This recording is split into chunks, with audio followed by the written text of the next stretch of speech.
So we've got an update. Oh, Yeah. Do you want to remind everybody what happened at the beginning of the last podcast, Mikey? we committed an act of vandalism on Google Maps, to put it simply. We do that a lot, don't we? And then we it's not the encourage first time. And we don't say other people to do it, but or do we? But other people do it, and it just adds more collateral damage to our impending bill from Google, and the maintenance men have to come around and sweep up our mess. But yes, we honed our sights in on the Snappy Tomato Pizza franchise in Bristol. And what did we change the title to? I actually can't remember. It's Snappy Tomato Pizza Bristol Podiots Feldhoyer's Meat Facery. The Podiots felt his meat facery empire grows day by day. It's our own franchise. So shortly after, it wasn't accepted during the recording of the podcast, but it was about 24 hours later. And none of us have been able to see it update on Google Maps, and it's still not there. But I did receive an email yesterday at the time of recording saying, your reported problem is making a difference, is what it says. Thanks, Ben. The place you updated on Google Maps is really popular. Hey. Because you updated the name of Snappy Tomato Pizza Bristol, it has been seen over 10,000 times. Yay! What? Your edit is not only helping people, but the business as well. Keep it up. And it says, new name, Snappy Tomato Pizza Bristol Podiots Feldhoyer's Meat Facery. Old name, Snappy Tomato Pizza Bristol. But I still can't see it there. No, I So can't. apparently 10,000 people have witnessed it, but not us, the creators. That's maddening. I don't know why. Google thinks it's there, but it's not. I'm just going to search So, don't really Podiots know on what Google to- Maps and see what happens. Because I think last I time just there's a looked few now, others. but- Someone added the Newcastle Greggs as Podiots Meat Facery. Yeah, it was very briefly a Podiots Meat Facery in the Newcastle Greggs, which is good. And that's MEATFACERIE, just in case you're curious. Yes. I can view my edits. I'm going to do that now. I'm going to search Google Maps for meat facery. Right, so I can view all my previous edits here, which is very useful, actually. There's, of course, the Feldhoyer's Fun Foods Podiots Meat Facery, which is still there. Unchanged. That can never change. That's eternally that. 13.2 thousand views. Oh my God. McDonald's, they would not apply our edit. Remember the time we tried to change the name of the McDonald's near the Meat Facery? Oh, Yeah. We were going to call it McDonald's Podiots Meat Facery, probably. Oh my God, if I just typed in... got my phone in front of the microphone, sorry. I just typed in Podiots and it's come up with Greggs in Newcastle. Oh, so it's still in there somewhere. It just in says the Greggs, metadata. but when you search for Podiots, it instantly drops a pin on Greggs closed. That's so sad. We need to stop going after protected monuments like Greggs and McDonald's. We do. It wasn't applied to McDonald's. It's also not been applied to the Amazon Hub Locker in. Let's see, which German city is this? It's near Recklinghausen. God. You suggested Podiots presents Amazon Hub Locker.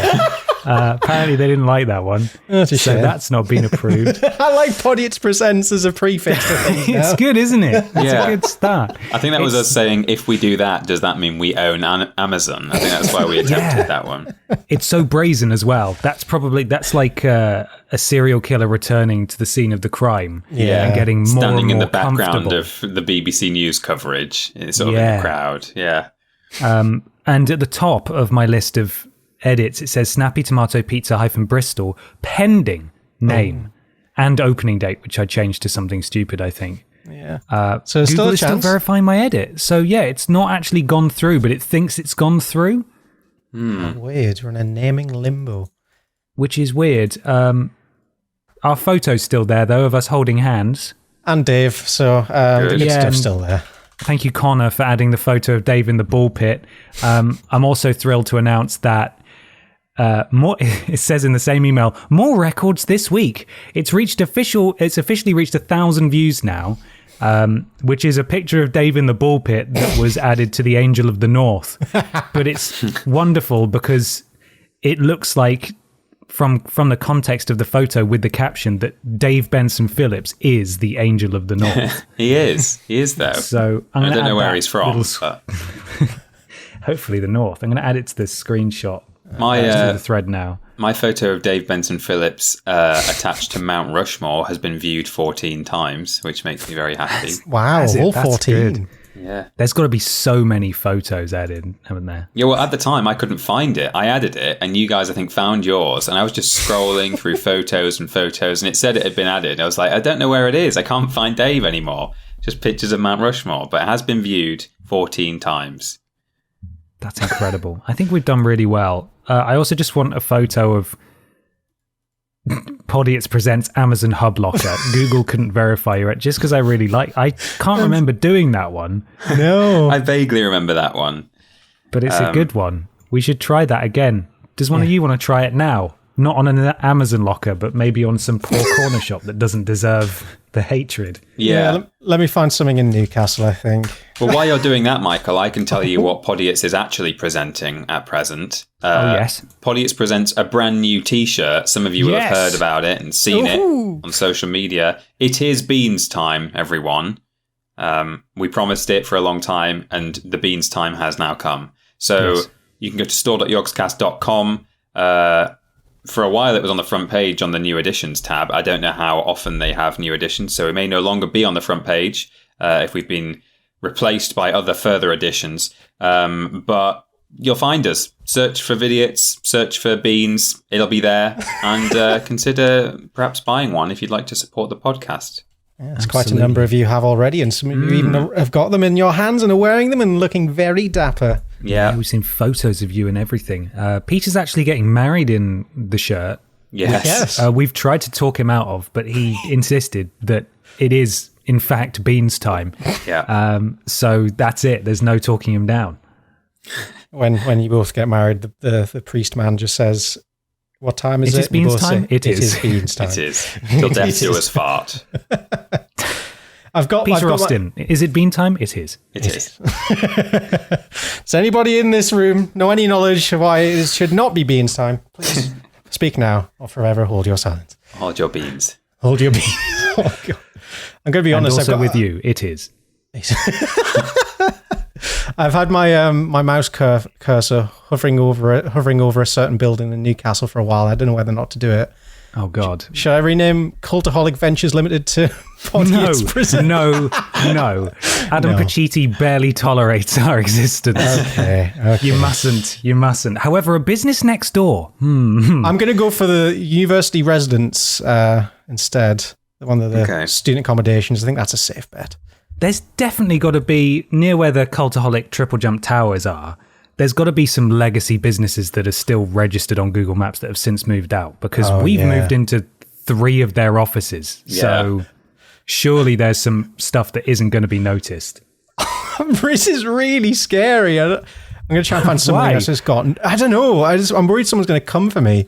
You're committing Mr. a crime. I'm going to see what I can find that's...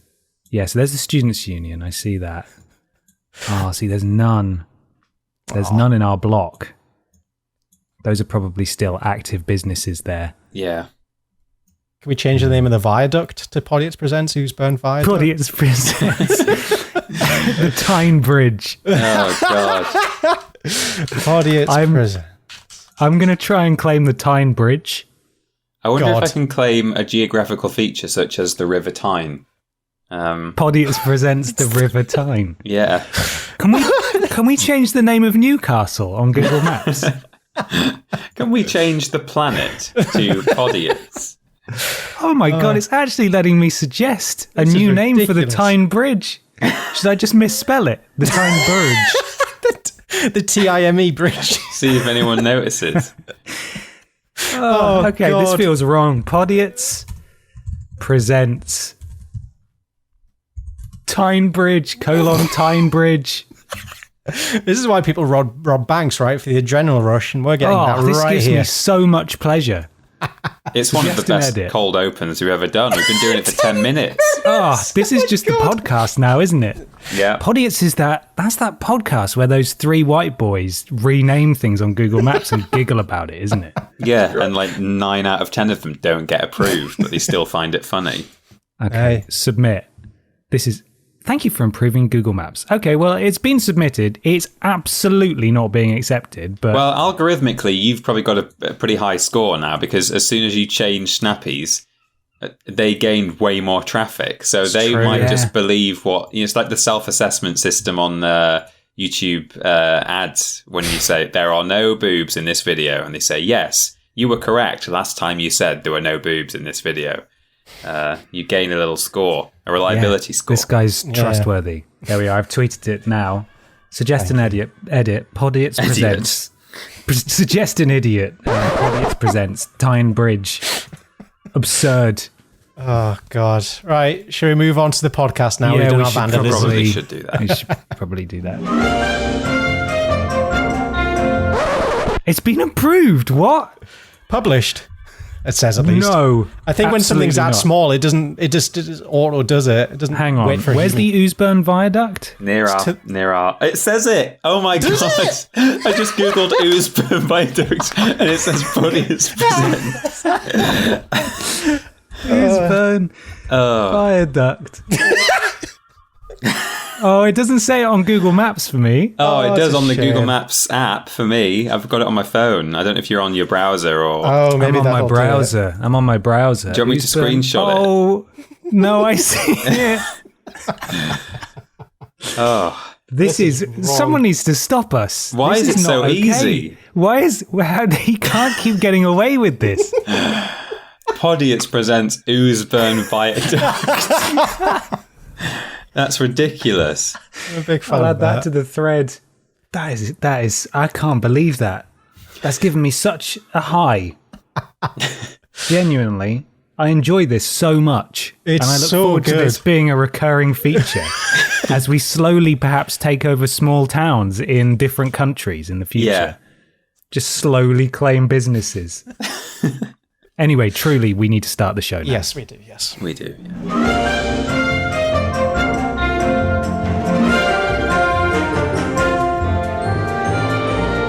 Hello, everybody, and welcome to Podiots, the official Vidiots podcast. It's a conversational podcast where we take some questions from you at home and obey the law of the three where everybody brings A thing along to talk about.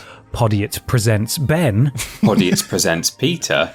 And Podiots presents Mikey. Hello. Hello. How are you boys doing? It's hot, etc. Yeah. You good? Same old. Yeah. Still sweating. I think the past at least 2 episodes we started by saying how you doing, it's warm. So you can take that as read almost. Yeah, red hot. Very good. Peter, when this is being released, you are going to become a married man in just a few days' time. How are you feeling about that? I'm feeling fine. I'm feeling good. Feeling excited. I'm looking forward. Yeah, sexy and free. And I'm looking forward to not having to plan a wedding anymore. Yay. Yeah. It won't be long. It'll be a wonderful day, I'm sure. It will. It 100% will. And the gang will be all back together again. All 3 of us will be there. Yeah. Oh, that's true, yeah. Yeah, Peter told me that he sat us on different tables, Mikey, so that we wouldn't beat each other up. That was not quite the reason. But I've had to, for reasons of how many people we can have per table and how many Yogscast people are coming and how many triple jump people are coming, it's just had to sort of divvy up in a way that you two are not together. Aww. Tragic. So it's not like a children's table off to the side with all the content creators on it. Crayons. Yeah. Did you get my email about the live Podiots performance we're going to do during the dinner? I didn't, but I'd like that to be a surprise if you can. Yeah. So we'll bring a thing along, is all I'm going to say. All right, I'm sure everyone will love it. Excellent. Yeah. And you can't bring your wedding, all right? That's cheating. Yeah. Come on. Got to talk about something else. Mikey, how are you? I'm doing good. It's been a busy few weeks. I've been involved in some very fun shoots, but Oh, wait, no, I can talk about one of them. We did a live stream for Power Wash Simulator with some lovely content creators. Ooh, Truly, nice. the dizzying heights of being a creator is being shipped to Bristol to power wash a dirty wall in an industrial estate, right? You have a lot of power, don't you, really? When you you mean you did a live action? I thought you meant you just did like a Let's Play, but no, you went and actually power washed a wall in Bristol, did you? Yeah. It was quite embarrassing to walk into a power wash rental place and explain what we needed it for. Like, there's this game about your whole job and people play it for fun, and we're going to go be pretend power washers for a bit. That's good. Yeah, fun. And another thing, which hopefully you'll see on my Twitter soon, I'm quite excited about, but it's all secret. Hush, hush. Personal thing or a work thing? A work thing. It was quite a lot of fun. A career highlight, if you will. Oh, that is exciting. A career highlight, no less. Yeah. This from a man who's had personal messages from Dave Benson Phillips and the neighbour's cat. So this better be good, Mikey. Well, okay, let me rephrase that. A career highlight that I can share on LinkedIn, put it that way. Right, okay. Not one that gets spread onto Podiots, don't worry. A fourth floor career highlight. Yeah, exactly. I can't be going plastering my farts all around my professional profile. Not yet. I wait until I get in the door and then I unleash that. Yeah. Sorry, you hide a freak. Thanks for contributing. Your edit is being reviewed. Thanks for sharing your knowledge of Tyne Bridge. Do you manage Tyne Bridge? Reply to reviews, edit business info, and connect with customers for free. Shall I claim the Tyne Bridge as mine? Do you manage Tyne Bridge? Yes. Do you manage Tyne Bridge? Google, we've just told you what it's called. The question you're meant to be asking is, do you manage Podiots Presents the Tyne Bridge? Come on, get it right. Come on. We've literally just corrected you. I don't think I'm brave enough to accept responsibility for managing Tyne Bridge. No, there's probably a lot of insurance issues and stuff to that. You know, like they do the Great North Run over it, I think, don't they? Yeah. I think I get a lot of emails as well. Like every time anyone posts a photo, I'd probably be notified. I don't. A lot of people jump off it as well, which is not something you want responsibility for. Oh, we've just had a tweet from @DesiLove. Podiots is the National Trust car park. Oh no! Stoke-on-Trent as well. That's in Stoke-on-Trent, ST8 7GZ. If you want to see that, thank you very much for your dutiful service. Appreciate you. Thank you. Wow. Well, we won't have to do it anymore after probably this episode. There will just be constant people doing it for us. No, we'll have to check in at the start of the next episode to see how things are getting on. Kind of like a Neopet, isn't it? A Geopet. He makes you still alive a week later. Absolutely. See what's still going. If you want to help fund this lunacy, then you can go to streamlabs.com/Podiots donations. If you donate £3 or more, you get a shout out at the beginning and the end of the show. You help us keep the lights on, and you join Pod Squad, the illustrious Pod Squad. Mikey's going to kick us off with the Pumpy Platoon. We begin with T. Riley, who's very generous, and they say, I have followed you all for such a long time and never donated. I always wanted to send something and now seems like a good time. Thanks for all the laughs and great content. My wife even loves your show, and yes, we have been married the entire time. Well done. Thank you, T. Riley. Thank you. We continue with Can't Shack It. Horribly sweaty Ian Jasper 57. Everyone, give it up for Steve. Steve is the next one. Steve. Boobs.jpg. Nice. What the fuck? Hevbev Kegleg Czechoslovakia, I think. Hevbev Kegleg Czechoslovakia. There we go. Yeah, Thank you. That's it. Well done. Sir Topham Hats Willie. Tommy the Wank Engine is allergic to the order. Hymenoptera? Oh my god, Hymenoptera. I don't know what that is. I'm slightly scared to Google it because it sounds Hymenoptera. Oh, it's an insect. Cute. Nothing to do with the hymen. Yeah, no, thankfully. I was worried it would be kind of rude. But. No, just a cute little guy. And that bug wraps up the first leg of the donators. More legs here from Mr. Blobby becomes a K-pop idol. Who says, is the name of the next person. You forgot the poison sockets. Freddy and his crabs, yeah. Lobrotovich. Ken Allen's massive veiny cock. Oh, leave Ken out of this, please. Oh, Ken. Big Titty Jesus 42. Finn Tristram. Geese is Pieces. Janet Wicks shops at Wicks. Janet Wicks is a triple jump viewer who's recently learned of the shop Wicks by the way we said her name. And also, who was very generous and says, thank you very much. Thank you. And finally, we have Mr. Macca, GTA, Snappy's Pizza, Gilberdike, I think. And the very generous Stephen Skodes, who says, hi, boys, donating early to make it to Ben's Fast Crew. See, that's the trick. It's my Podiots goal this year. Hang on. It's my Podiots goal this year since I've been in the Tiny Troop and the Pumpy Platoon, Stephen. Come on. You were in it. You should know. Thanks for the many fun episodes of Podiots. Lots of love to you all. Big love to you, my dudes. Thank you, Stephen. Thank for you, your Stephen. generosity. I went to school with generosity. I thought you did. That's why I said it that way. Ainsley Harriet's Meat Slap. Blobby comes tubby tusted. Oh. Did they say tubby tusted? No.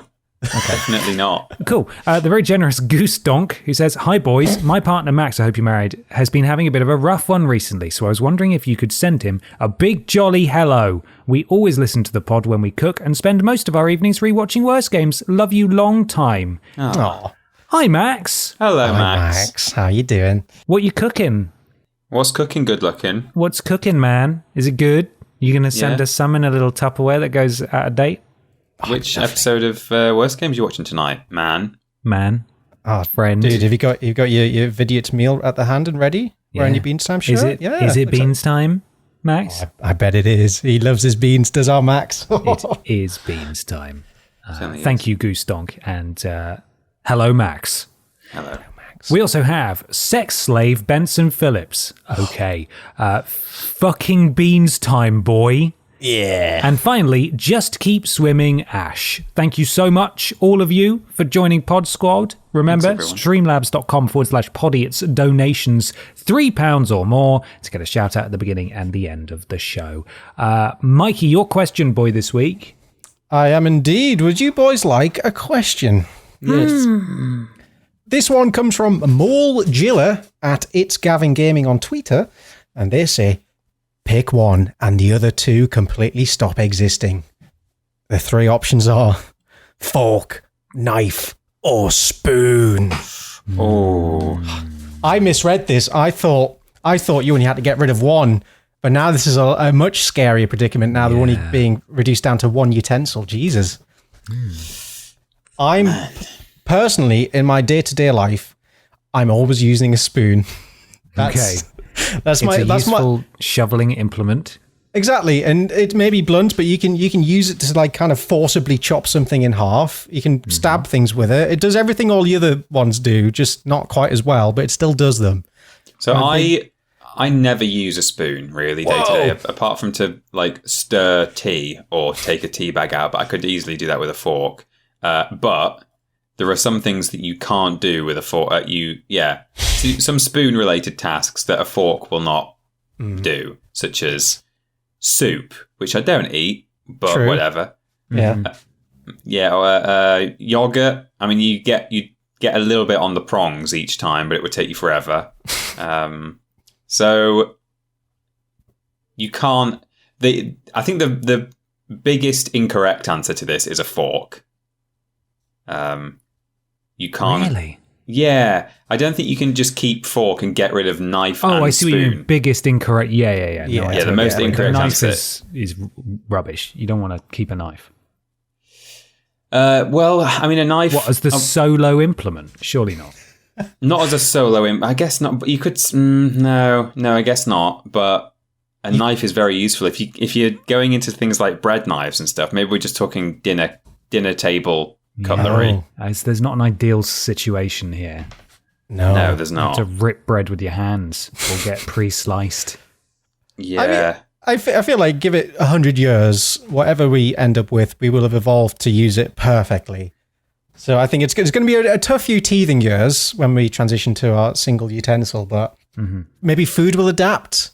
Maybe no longer will have wet foods. That's it. It's everything's nice and just a big slab. Yeah. Pick up a stab, dry whatever you need. foods. Yeah. Maybe you could get a spoon, which, essentially doubles as a fork. You can do pretty much everything with a spoon that you can do with a fork. But if you just sharpened the edges down, then you could chop with it as well. Oh, wow. But that's probably cheating because you're just turning it into a pseudo knife. And also you've got to put the thing in your mouth as well, which is probably not a good idea. Yeah. Wow. I'm ready to lock in my answer. Yeah. Likewise. I am keeping the fork. Why? Why? What? What do you mean, why? It's the biggest incorrect answer. No. The knife is the biggest incorrect answer. Well, maybe, but my point is that, like, a fork... there are things that a fork can't do that a spoon can do, and there are fewer things that a fork can do that a spoon can't do. I think spoon overtakes fork every time, even though I never use one. Yeah. Okay, well, respectfully, I disagree. Yeah. Okay. I think that I can and have used forks for several meals where a knife would probably be useful, just by flipping the fork on its side and applying pressure to cut big bits of food in half. No, that's fine. I don't use, I don't use spoons, really. Right. And the idea of getting rid of spoons and forks and just having a knife that's scary. I don't want that.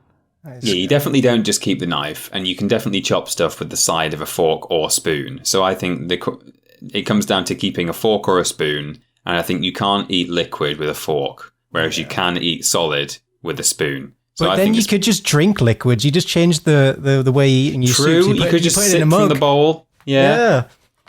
But I'm erring on the side of spoon just because it's an all rounder. It can do a bit. I think so. Yeah. Spork is probably the correct answer. True. But what if we don't live in an ideal world? What if you cut, little fork bits into your spoon, maybe, or just serrated the edge of one of the edges of your fork, so you cut your mouth open every time you used it? You keep your bastardized utensils to yourself. I'm using a straight good old fashioned spoon. Dang it! All right, I'm using a fork. I'm using my hands. Food. Okay, fair. That's a straw. Yeah, nice. Well, thank you, boys, for debating such a hot topic at the minute. I think it'll come in very handy, just like our Google abuse. Yes. And on that note, who would like to present their thing? Oh, I've got some breaking poos. Oh! Yeah! This isn't actually breaking poos because I could have brought this last week or last episode, and I didn't because it didn't sound true.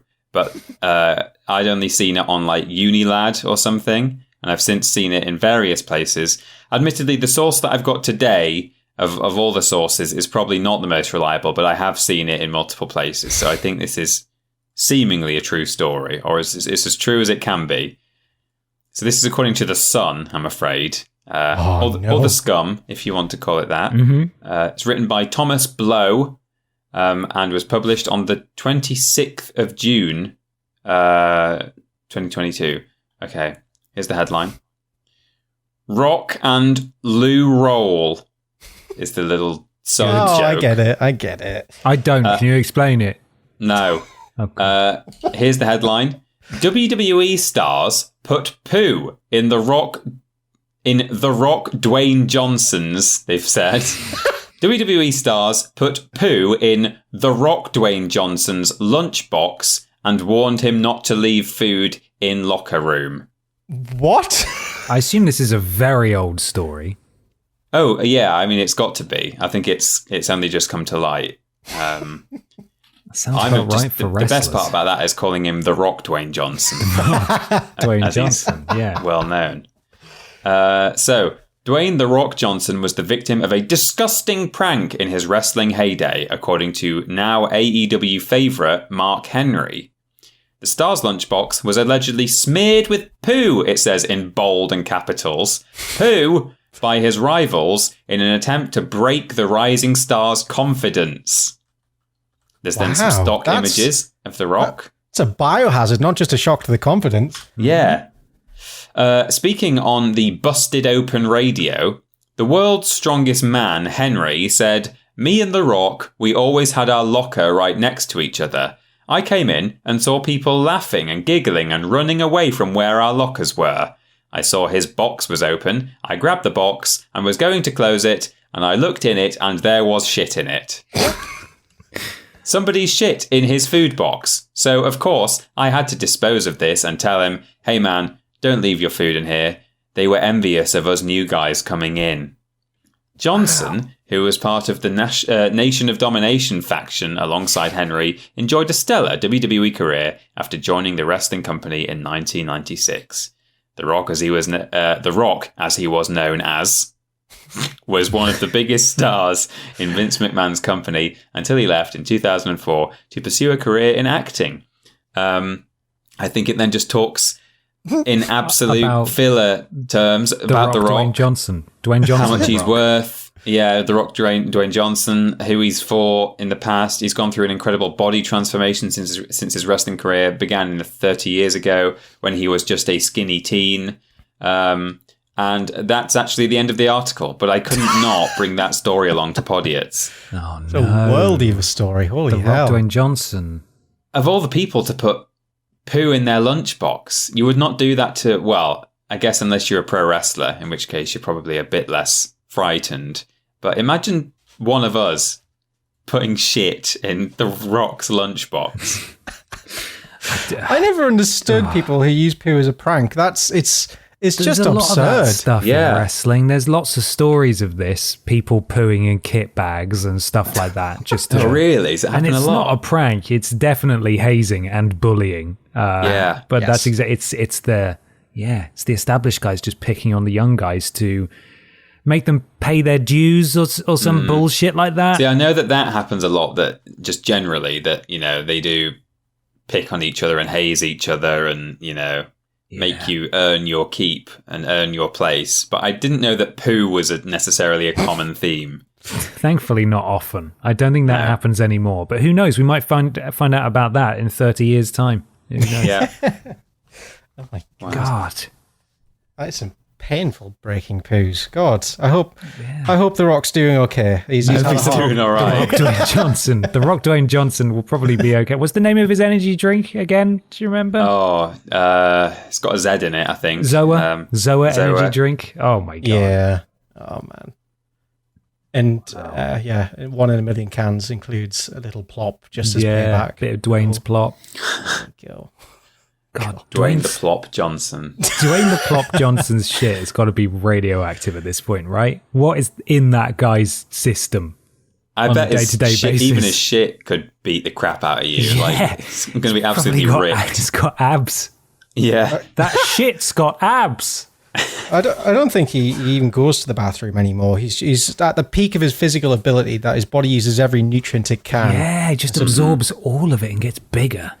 How's a busy man like him supposed to have time to sit in the toilet for 5 minutes? No way. Yeah. My body take care of it, thank you. That's why he drinks so much energy drink, so it just, slips right through. There is no fucking way he touches any of that energy drink. No. Oh, dear. Well, thank you very much, Peter, for more exciting poo news. You're welcome. Next one. Poos. Would you boys like a question? Mm-hmm. Yes, please. This one's from Chris Law at... this my twit name on Twitter. Very good. Good. They say, according to my Google search, there are 160 English dialects. What are some of the favourites, or some of your favourites, or ones that you can do? Oh God. Oh.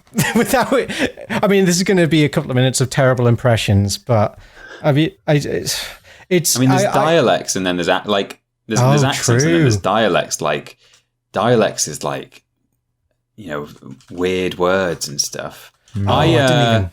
I've been saying a phrase this week, or the past couple of weeks, that I forget is not a well-known phrase. I've been saying to the odd person, "Oh, it's cracking the flags," which means it's really hot.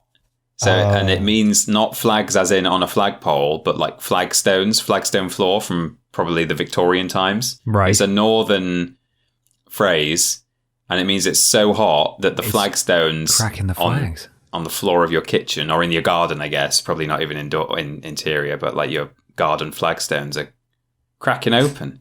My mum says it all the time. It's cracking the flags. Oh, wow. Yeah. I'll admit I went into this not fully understanding what the word dialect meant. I'm back to square one. Buddies from Doctor Who, isn't it? Yeah, that's right. I mean, accent comes into it for sure, but it's also about the kind of the lingo, isn't it?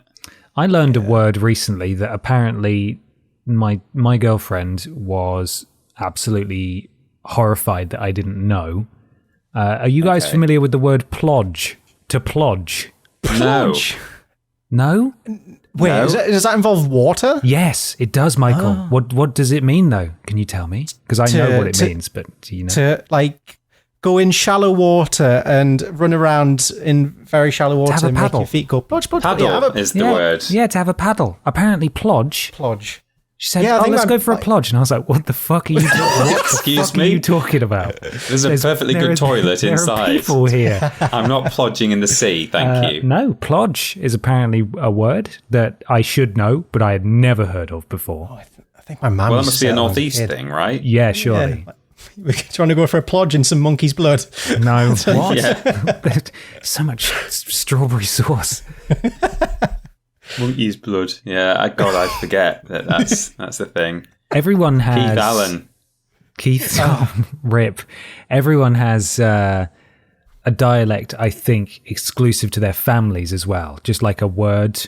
Like everyone has a word for the remote control. My dad always called it the chunker. The chunker. The chunker. Can you pass me I've the heard people chunker? call it the clicker before. Clicker, We don't call it that, but yeah.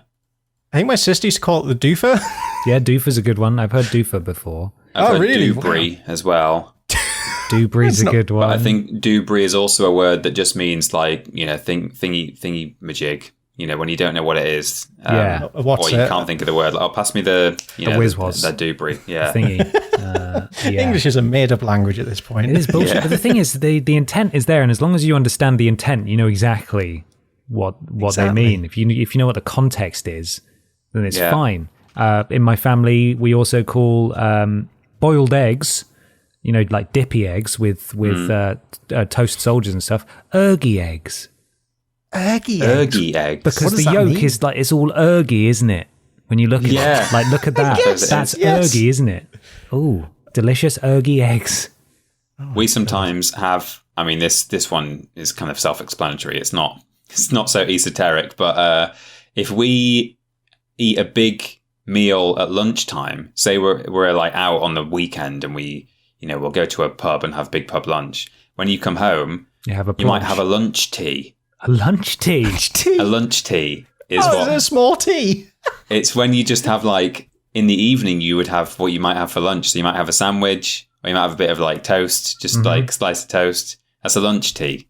You have that good. in the evening. Oh, that's I like glorious. My sister came up with that when she was about 6. Like we came home, we'd been out for the day with some family or something, and she's like, "Are we having like a lunch tea tonight?" And it's just stuck since then. Yeah, It's that perfect. makes perfect sense. We have pick and choose lunch sometimes. Or we yeah. used to. Yeah. Just pick and choose, all one word, which is when my mum used to work mornings well, she used to work during the day on Saturdays. And so my dad would always take us into town. We'd rent a VHS from the library or something. And then go to the big Tesco, which is always exciting. And then come back with like a baguette and some ham and what else? Cheese and cherry tomatoes and all that kind of shit, and you put it out on the table. Maybe some hummus, right? And then you have a pick and choose lunch, and it's like a little self-serve of That's good. lunch tea Bringing the stuff. deli counter Lunch home. tea, yeah.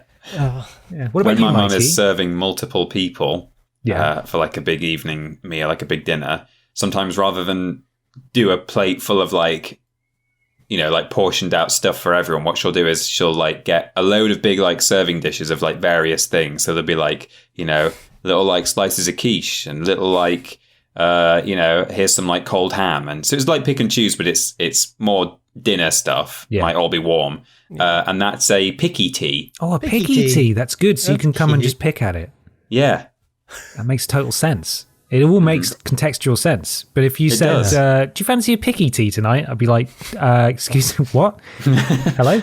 I know we've completely pivoted the conversation away from the actual question, but I am enjoying this. No, yes, I am. This Have you got line. family Yeah, what you got, Mikey? dialecty words, Mikey? Trying to think. It's all very Geordie, so it's already pretty bastardized away from normal English, I think.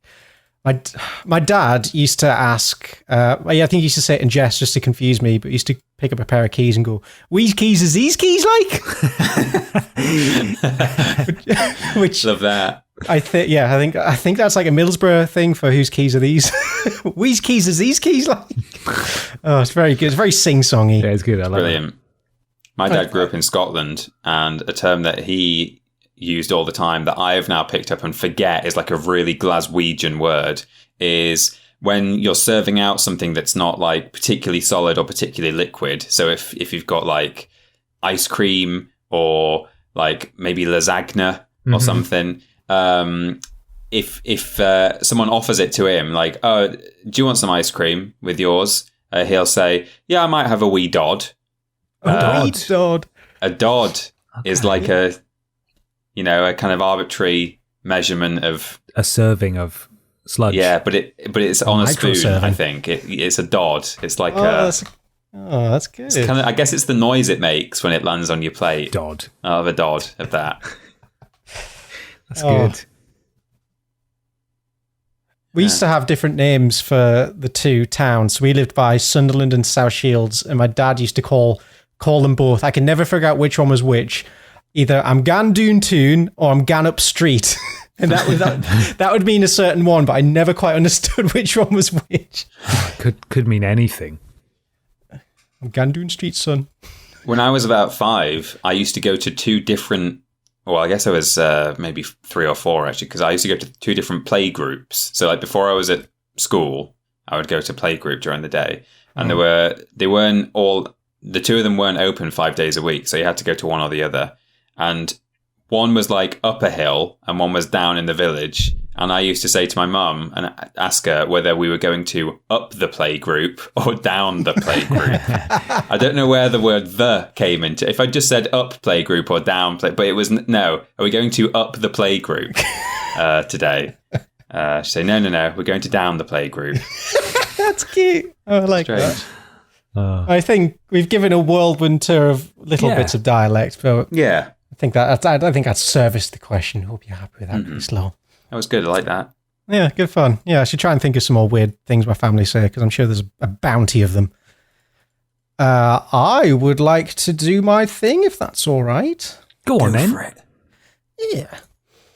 In 1903, in a cheery local tavern tucked away in Wells River, Vermont, one of America's most successful fat men's clubs was launched. Fat men's clubs. So today we're going for a blast to the past of body positivity, I think. I found out about these the other week, and I thought this was quite a comical little thing. So I've got a little bit of backstory and history on fat clubs. "We're fat and we're making the most of it," was their mantra. "I've got to be good-natured. I can't fight and I can't run," was their motto. All right. Members had to be at least 200 pounds in weight and pay a $1 fee to enter and learn a secret handshake and password, which sounds very exciting. Ooh. I tried to find a secret handshake or password, but I don't think there's any record of that. They took that to their graves. Twice a year, members gathered with meetings announced in advance to allow the men to stuff up in order to meet the minimum weight requirement.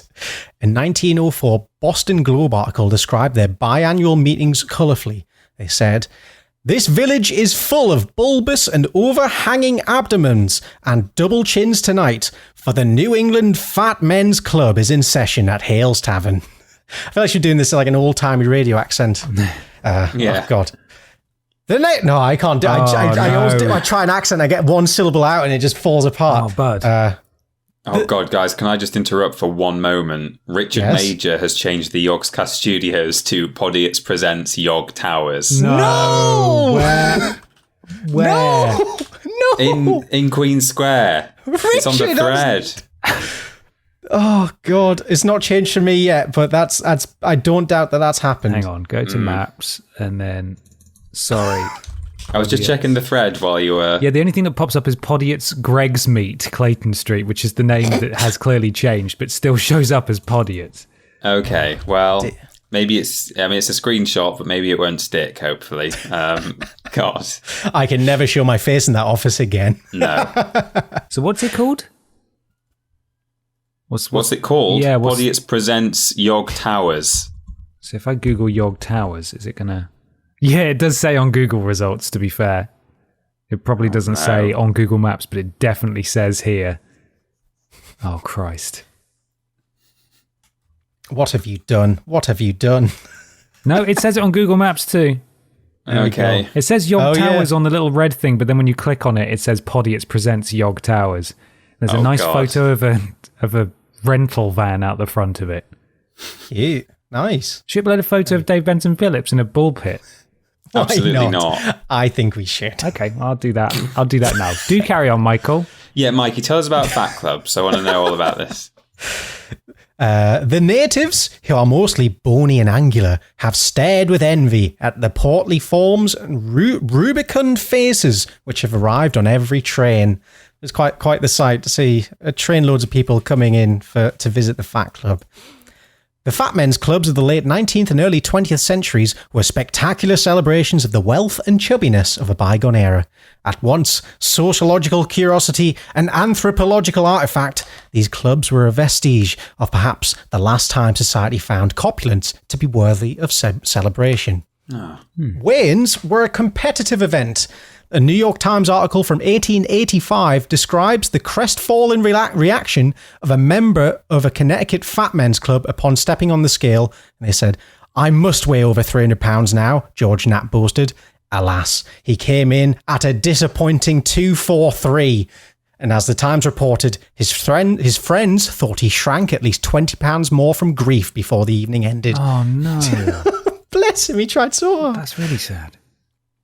Darrell Leeworthy, a historian at the UK's Swansea University, says that Fat Men's Clubs weren't just an East Coast phenomenon. Nevada, Utah and Tennessee boasted versions as well. And he says the clubs weren't just venues to celebrate the joys of eating without concern and brag about one's girth. Good sentence. They were essentially networking events. Memphis's Fat Men's Baseball Club had a reception committee, replete with judges, ministers and a rabbi, he says. Populist Democrat William Jennings Bryan travelled to a Fat Men's Club in Concord, Massachusetts to drum up support for one of his presidential runs, Leeworthy says. So weirdly, it seems it's a powerful club. It's not just big men getting together. This is people who rule the world. So what did one do at a Fat Men's Club gathering? Well, eat, of course. Yeah, quite a lot. And at its peak, the the New England Fat Men's Club had 10,000 members, which is actually quite insane for one state to have that many. Not fat people, I mean, just people who bothered to sign up. Yeah, that's a lot of dollars. Yes. That's like $10,000. Yeah. And now money, that's like $1 bajillion. That's so much money. That's true. The men would cram huge breakfasts into their bellies, then stumble outside and work up a sweat in a friendly Olympic-style competition, showcasing strength and virility. Leapfrog contests, broad jumps, and races. All part of the day. The exertion also served to jumpstart appetite for the indulgent dinner spread that awaited members at sundown. It was a ridiculous amount of food. And I feel like... Ben, could you do me the honours and read this in your best Brian Butterfield? This is the menu. One 9-course menu included oyster cocktail, cream of chicken soup, boiled snapper, fillet of beef with mushrooms, roast chicken, roast suckling pig, shrimp salad, steamed fruit pudding with brandy sauce, assorted cakes, cheese and ice cream followed by coffee and cigars. What an evening! Cheese and ice cream. No, I think that's assorted cakes, cheese, and ice cream. It needs an Oxford comma. No, refuse. Cheese and just a dod, though, of ice cream. Yeah, I'll have a wee dod of that. Wee dod. Just helps brighten up the cheese a bit. I need a plodge after that. Even at the height of chubby chic, being grossly morbidly obese was never celebrated as a sign of beauty and wealth, explains Peter Stearns, a professor of history at George Mason University and author of Fat History. He notes that while having wide hips... Fat History. Author of Fat History. Quite interested in that now. I want to read that. He notes that while having wide hips and some girth was considered attractive for a woman, indicating her prosperity and fertility, quote-unquote, fat ladies were often mocked and included as a freak show element in travelling circuses. Fat men weren't similarly lampooned, though they too faced ridicule. Taffrate's article mentions a child exclaiming, "Gee, look at that stomach. Let's get under it and keep out of the rain." you can kind of picture like an early 1900s newspaper boy. "Gee, look at that stomach. Let's get under it and keep out of the rain, guys." Gee whiz. God golly. Sorry, I've lost where I am. I'm amazed at the prospect these units had, the club, the resilience, the fortitude. I would have loved to have gone to just one of these dinners. It might still exist. It might be a thing. I'll have a look. Meet with the powerful men of all over the land. What they called Fat Club? Fat men's clubs, literally. Might be more fat fighters now than anything, but they might still be out there. Fat men's clubs were not uniquely American, though. They were more popular here than elsewhere. I butchered that sentence. Fat men's club were not a uniquely American phenomenon, though they were more popular here than elsewhere. There we go. That makes sense.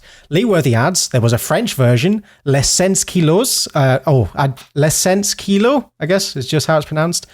Or the 100 Kilos. And they formed in 1897, but it didn't quite take off, sadly. The Serbian capital of Belgrade created a version in 1932, and he says Britain's version of the club had a twist. Members who didn't meet the weight requirement had to pay a fine, which was then donated onto charity. It's kind of fun. Throughout history, there have been wavering ideas. I'm going to skip that bit. I just want to get to the hard details. Essentially, as times changed and the Industrial Revolution took place, people generally tend to get skinnier and skinnier, and so there's less people to be part of these clubs. And as the Industrial Revolution began to change the way we worked and ate, views about fat and health also began to shift. An increasing number of people had jobs that weren't physically demanding, Stearns notes, and the advent of modern agricultural methods made food supply more reliable. Oh, I'm saying the opposite here. Then, the abundance of food made it less special, I guess. For the bulk of middle class, the pendulum began to swing, he says. In other words, people were expending less energy and were more confident about getting a meal. In some ways, fat men's clubs were a last hurrah for celebrations of corpulence, as Stearns writes in Fat History. In general, in a trend that began around 1910, doctors and insurance actuaries began to push the preferability of being underweight or a normal, or quote-unquote normal weight in terms of health and longevity. And that kind of around that time marked the slow dwindling of fat clubs. And I think one of the last ones that actually held a meeting was the New England Fat Men's Club in 1924, and only from a peak of 10,000 members, only 38 members showed up. Oh no! And not one of them met the 200-pound mark. Oh no! Wow! And like that, fat clubs wiped out. That's sad. I've had a Google. It does now say Google wants to know your location because I did search fat clubs near me. It suggested Fat Hippo, which is obviously a burger restaurant in Newcastle. Mm-hmm. Every single result is talking in the past tense, like it's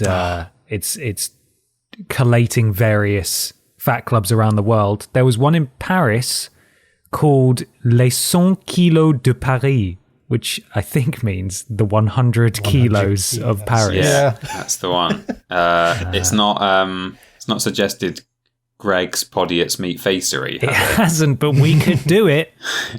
Fat Men's Club. I just had a quick click on the Wikipedia article, and at the end, it marks the advent of the bathroom scale also contributed to the decline of fat men's clubs. As weight measurement transitioned from being a public spectacle to an exercise that was carried out in the privacy of one's home. Aww.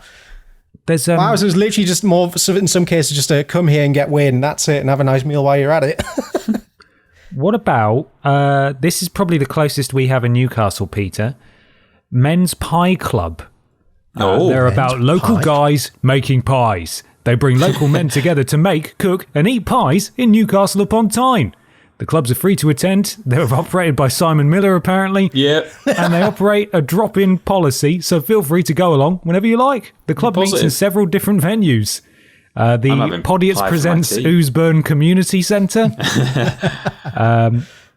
Food Nation, a Newcastle-based social enterprise, supports men's pies clubs. Men's pie clubs. Oh, it's got a website.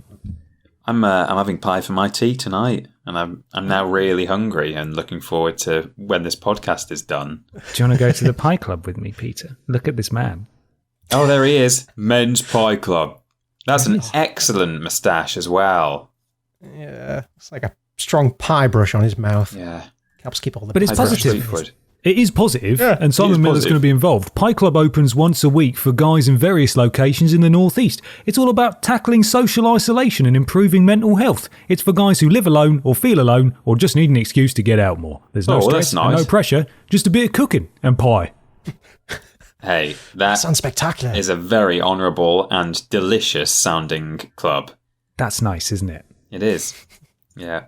I'm sorry that I initially was a bit jovial about the, what am I trying to say? The intent of Men's Pie Club. That's okay. You didn't mock it. I didn't. No. I just said, but it might be the closest to the Fat Club that we have. Well, yeah. So, but that was purely at face value, and I learned my lesson. I shouldn't have judged a book by its cover, and I'm glad I looked into it more, and I learned the facts. Yeah. Hey, it's carrying on the camaraderie and joviousness of Fat Club. Yeah, exactly. They want you to be happy and, have a good time. Precisely. Yeah, exactly.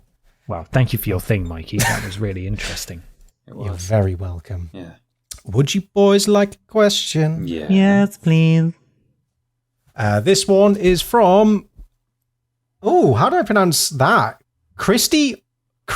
Yeah, Christy. It's not even a hard name. It's just Kirsty. I was waiting for a really difficult surname after Christy.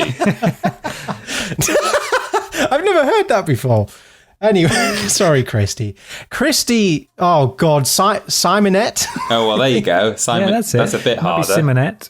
Yeah. Simonette, just KS, I'll call them, at KS Simonette on Twitter, asks, you're about to die in a real-life movie cliche of sacrifice yourself to save the world, and your final moments will be broadcast for the entire world to hear. What do you think your last words will be? Something meaningful? Something inspiring? Or a personal message to a loved one? Or maybe it's just a bit of vandalism for your last mark on Earth. What about Podiots presents Ben's death? And that'll be Yay! that'll be it. I think you've got to go out on a quip, right? I think it depends entirely on to what extent or in what way I'm dying. So if I'm, don't know, if I'm taking a bullet, say I've been launched into space, right? And an alien nuke. I don't know why they had to launch me, but they had to launch me so that it would There's only one man. Okay, here's the story, right? An alien nuke is being fired at the planet. It's the only way of detonating it before it hits Earth is sending a human being up there because it's got a human detector on it, and it will only blow up when it interacts with humans because they want it to blow up when it lands on Earth, you see. So it's got a thing on it that when it detects humans, it detonates. So they've got to launch someone up there so that it blows up in space. They launch me. Fab. And I do some kind of nuke-related quip. So as I'm flying towards it, I go... what if you say, actually, it's pronounced nuclear, and then you die? Yeah, that's probably what I would say, yeah. Talk about clean energy, something like that. Mm-hmm.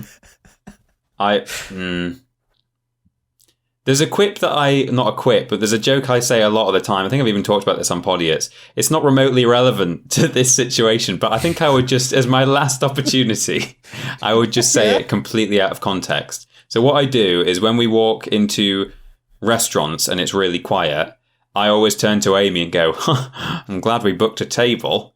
And that's what I would do as I'm hurtling towards. Just a nonsense. Everyone goes, what? This space nuke. I would look down the camera that they've attached to my shoulder and go, I'm glad we booked a table. And that's it. Those are my last words. Save humanity. Yeah. That's great. I like that one.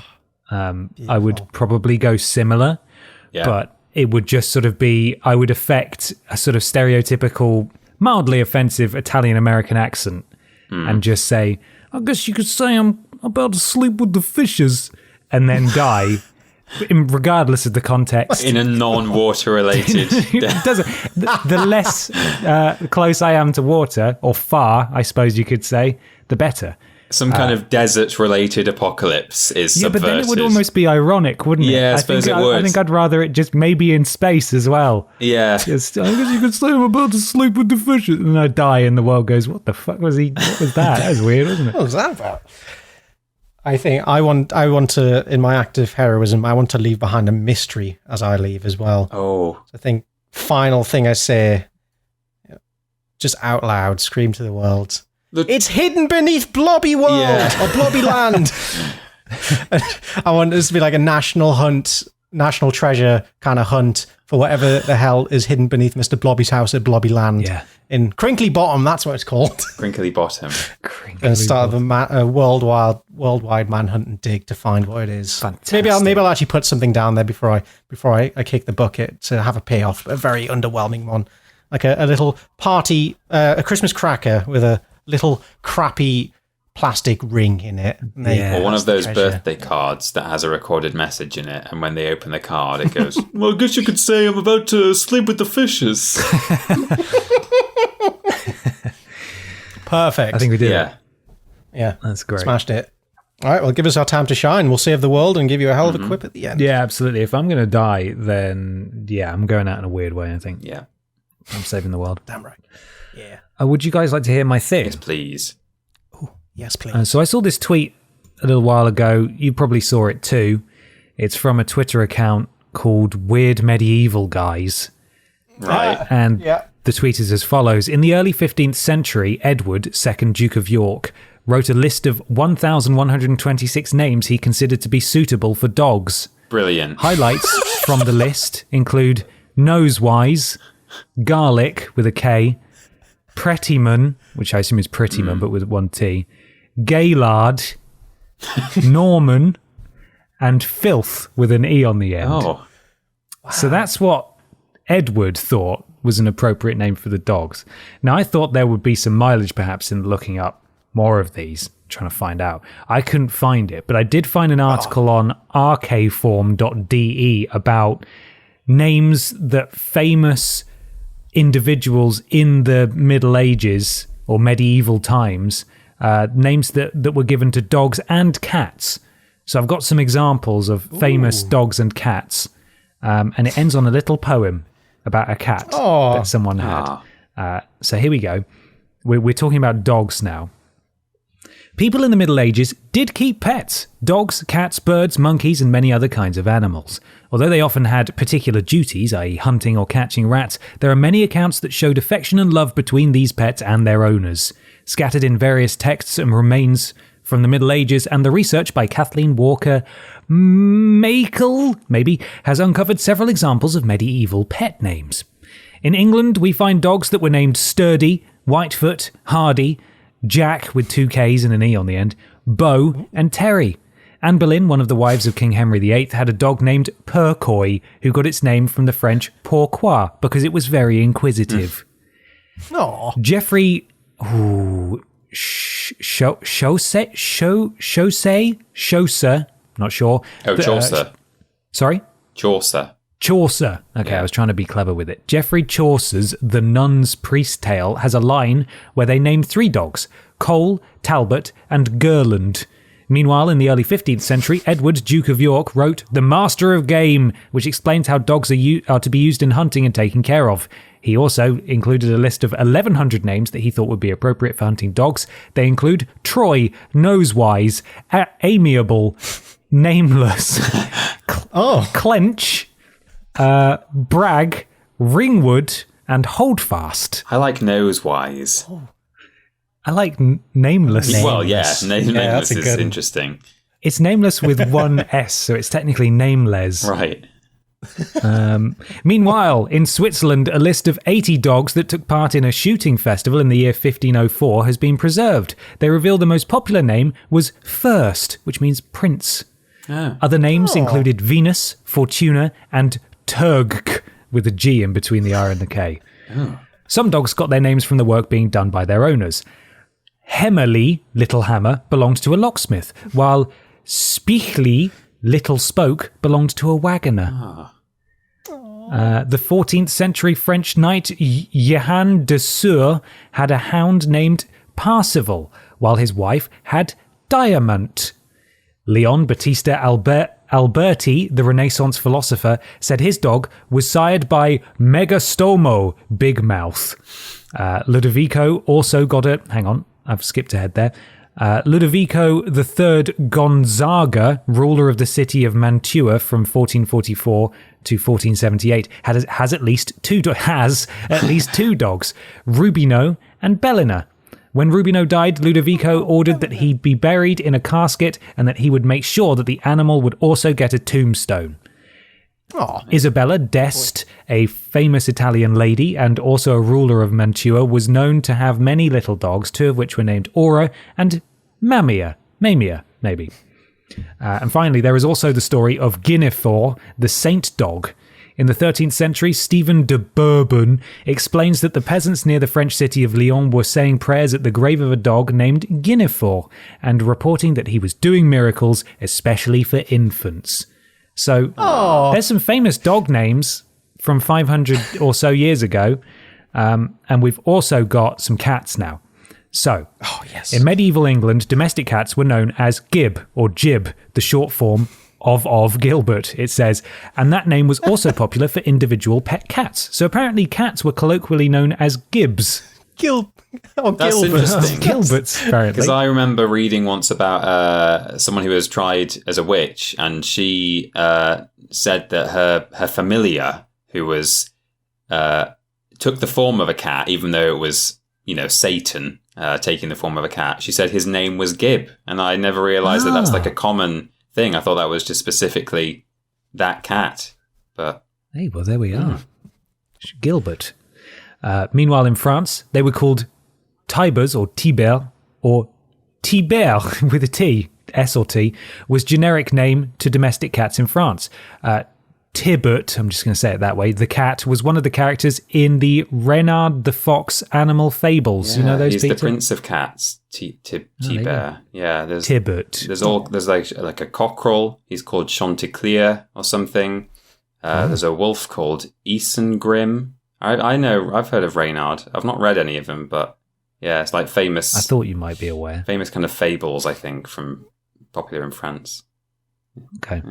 Other names for cats included Might, which is probably not how that's pronounced, who prowled around Beaulieu Abbey in the 13th century, and Belot, a grey cat belonging to, Joachim du Bellay in the 16th century. Isabella d'Este also owned a cat named Martino. Full stop. Old Irish legal texts refer to several individual cats and names them.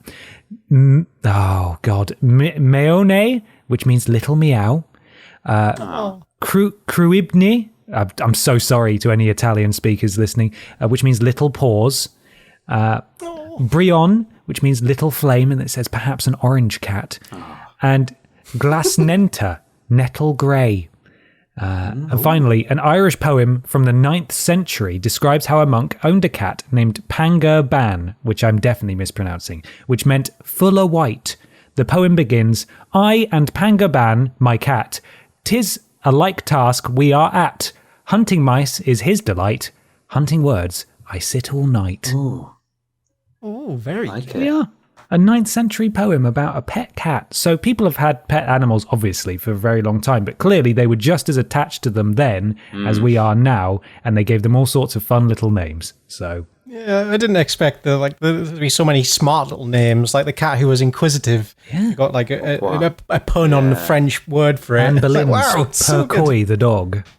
Percoy, that's it. Yeah, you'd think if they just own them as to catch mice, it's a very much a functional thing. It's a tool, and you could just as easily call it the cat. You don't need a name to be able to refer to it. So if like you say, they're clearly attached to them. They actually care. It's not just, oh yes, we must get a cat, or have you put water out for the cat, which we Gilbert. have. Yeah, Gib, which exists purely to kill mice. No, it's got a name. We care. We do. Yeah. We all care. So there we are. That sent me down a little rabbit hole there. But I hope we've all learned something about medieval animal names for dogs and cats specifically. But that is my thing. Love it. Nice. Thank you. Very cute. Yeah. Would you boys like a final question to end on? Yes, please. This one's from Jared at likeaglove90 on Twitter, and they say, I just remembered The Black Knight with Martin Lawrence existed. If you were thrown back in time, let's say beyond 100 years, and could bring one piece of modern technology to prove you're a time traveller, what would you bring? And how would you convince the world? Kiss. Oh, how far back are we going? Let's say 300 years. That feels like a solid number. Okay, so about 1700s, early 1700s. So basically pre-industrial revolution. There was some early stuff going on, but the train essentially didn't exist. The plane definitely didn't. Fat men's clubs hadn't come into existence yet. Man, see, for some reason, my brain instantly went to, like, you know, those toys that you draw spirals with. You put on a piece of paper and you spin it. Spirograph or whatever. Yeah. I thought that'd be really impressive, but they probably had those for quite a while, didn't they? That's not exactly a very modern thing. Yeah, they would find it interesting for sure. It wouldn't do any good to take your phone back because, you know, you'd run out of charge and a lot of it wouldn't work because you wouldn't have internet access. I know you'd still be able to just show them, even just the notion of getting a phone out and having it scroll through anything that you can get working without internet would be probably pretty mind-blowing, that you've got this sort of shiny stone that can, like, scroll images across it. But it wouldn't last long. You'd have to make sure you get to someone important and show it to them. So I'd probably prefer something that doesn't take power. But what's the most interesting, modern, witchcrafty looking thing that doesn't need electricity in it? If you want to go really basic, you could take a lighter. Yeah, that would be... Because you can operate it and explain it, in a sense. Yeah. And you also have plastic in it, which would also be completely alien to them. Mm-hmm. Yeah. I had something. What was it? It's going to be really stupid as well. It's not going to be worth it. I'm going to go chaos mode when I'm there. I'm going to take a Polaroid camera, like a bag full of AA batteries to power it for at least a couple of months, and a bag full of Polaroid film. And I'm going to go around and just use it as a weapon and use it to threaten people. Say, right, I've got your soul now in this picture. Oh. You better do what I say, make me king, or else I destroy it, and so do you. You'll be murdered in the night. The jig could very easily be up. Yeah. You'll be murdered in the night. Yes, I would. But at least I think for maybe half an hour, I'd have a good stretch of being just absolute king. But yeah, I feel like it wouldn't take long for someone to just disprove that and then instantly... Looks like I'm going to be sleeping with the fishes. Taking something battery powered is a good idea, though. Like, yeah, that solves my issue of running out of electricity within a day. Or one of those torches that you wind up, maybe. Ooh. Yeah. That way you wouldn't have to worry about battery either. True. I'm not sure how interesting that is in the world that has harnessed fire, though. I think you got to go an extra mile. What, electric light? I guess, no, it is pretty handy now I think about it. Yeah, it's everlasting, just needs a little bit of a twirl. Maybe. A little stylophone could be good, like one of those little keyboards. Like, oh, yeah. He's a musical witch. He's making sound from nothing. You could really change history, even going only 300 years back. You could introduce something there that would function perfectly well in that era and wouldn't be reliant on batteries. Like if you introduced the typewriter or... Apparently the printing press was like a huge revolution I think that was earlier than 1700s. It's like earlier than you think. And it doesn't sound like it's not a very exciting invention by modern standards because we don't use the printing press anymore. Obviously we have things that have stemmed from it. We've got printers, but we don't think of the press anymore. But I'm sure there are a lot of references to how that was like a revolution as an invention. And if you could just take something from if you took a typewriter to the 1700s, that's taken it back by like 100 years. And that alone would probably change the future in some way. Yeah. Yeah. I like that. Spreading information and knowledge to the masses rather than me trying to overtake a small town and get murdered on the way. One of those calculators that has the little solar panel on the top. Oh, yeah. Yeah. And then you can show them you can write boobs on it. Yes. Great. Yeah, and I'll explain what 420 means. Mm-hmm. Oh, yeah. Huge. Huge. There we go. Wow. I think we've thoroughly stumped some old-timers here. Not old-timers, old-timey people. People from the past. Stupid old people. Fantastic. Yeah. Well, thank you for your things and the questions, guys. Thank you. That is the end of this Podiots episode. Thank you so much for listening, everybody. I believe there's some sort of store, Michael. You're darn tootin'. If you navigate to store.yogscast.com and navigate over to our little corner of the website, you'll find new merch. Wowee! Because it is indeed Beans time. Beans time. We've got some lovely shirts on the store with a beautiful graphic alongside all of your old favourites, including the VS1 shirt. Why not make a bundle out of it? Ooh! Get both. Or do what you want. Just buy the one shirt. That'll be plenty. Thank you. Yeah, go check it out. One new thing on there. But hey, it's a banger. It is a banger. Go get it. Go get it. YouTube, Twitter, Facebook, all.com/Vidiots official.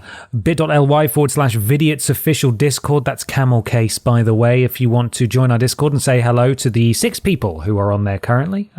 We've got so many members on that Discord, but they all drifted away since we just stopped promoting it. But if you're still on there, come in, say hi, hang out, play games with each other, do something. I don't know, just play nice.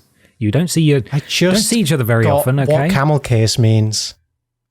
I never understood the relation between camel case and camels. It's because it's high and low, uppercase, low. Yeah, it's because if you've got a capital letter in the middle, it's like a camel hump. Yeah. It should also be in the description as well if people want to click on it there. Do it that way. Twitch.tv/Vidiots official as well. We sometimes stream there. Go check it out. Once again, streamlabs.com/Podiots donations. Have you thought that the things you've heard today are worth money? We don't think so, but some of you disagree. And if you disagree, you can give us £3, please. Thank you. And we'll give you a shout out at the beginning and the end of the show. You'll join Pod Squad and join either the Pumpy Platoon, the Tiny Troop, or the Fast Crew. And Mikey's going to kick us off right now. The generous T. Riley, thank you. Can't shack it.